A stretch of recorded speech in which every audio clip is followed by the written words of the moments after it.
Okay, picture this. You're on the bridge of a massive cargo ship. We're talking about a multi-million-dollar vessel, the lifeblood of global trade. Everything is running like clockwork. Until a port state control officer steps on board for a routine inspection. And just like that, the routine is over. This is now a high-stakes test of your professionalism. And when I say everything, I mean everything. One wrong answer, even a little bit of hesitation, can bring this whole enormous operation to a grinding halt. You're suddenly looking at costly delays, a logistical nightmare, and a serious black mark on your record. The pressure is on. And this is the question that kicks it all off. It sounds so simple, right? Almost innocent. But in the world of international shipping, this question is absolutely loaded. The officer opens the voyage plan, looks you dead in the eye, and is basically saying, "Prove to me you did your homework." So what is the big deal? Why is this one question so incredibly serious? What even is a routing chart, and why does this one little detail matter so much? Well, let's get into it, because what's at stake here is huge.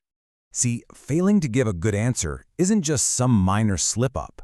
It can lead straight to an official violation for improper voyage planning. And that is a formal charge that can get the ship literally detained in port, costing the company a fortune and doing real damage to its reputation. So, a routing chart isn't your typical map for just getting from point A to B. Think of it more like a strategic, big-picture tool. It gives you all this long-range statistical data on huge environmental factors, things like ocean currents, prevailing winds, the limits of ice fields. Looking at this chart is a fundamental step. It proves you've actually planned the safest, most efficient route possible for the long haul. Now, faced with this massive challenge, the ship's second officer, a young guy named Dong, didn't just stumble through an answer. Oh no, he delivered an absolute masterclass in how to provide clear, layered, and totally undeniable proof of his work. Just listen to the confidence in that response. He doesn't just say, yeah, I checked it. He immediately lays out 3 distinct, verifiable pieces of evidence. He points to the plan itself, the official ship's log, and the digital filing system. It's calm, it's thorough, and it's basically checkmate. And his response wasn't just talk. He backed it up with immediate action. So let's break down the 3-step process he used to shut down any doubt right then and there. So first, boom, he opens the physical voyage plan and points right to the written note in the remarks column. Step 2, he grabs the official deck logbook, flips it open to the exact date, and shows the entry where he logged the chart. And then, for the final knockout punch, he goes to the ship's computer and pulls up a scanned digital copy of the actual chart he used. Paper, log, digital. Check, check, check. Game over.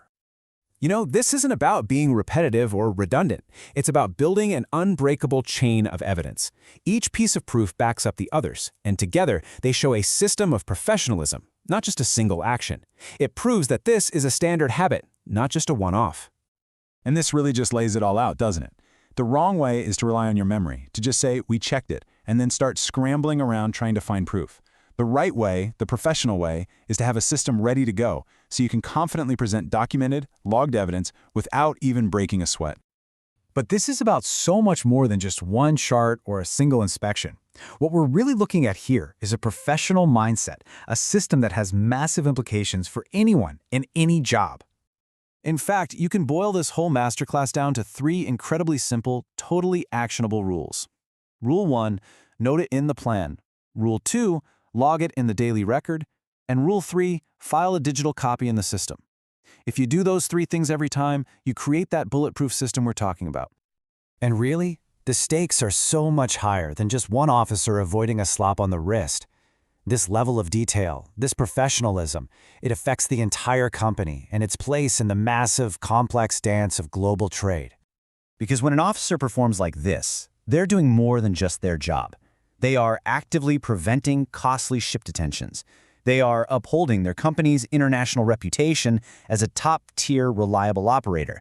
And on a much bigger scale, they're helping to ensure the smooth flow of global commerce that, let's face it, we all depend on.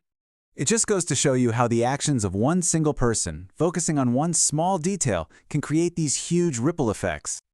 As the interviewing captain, Captain Tuấn, said himself, this skill isn't just about good planning.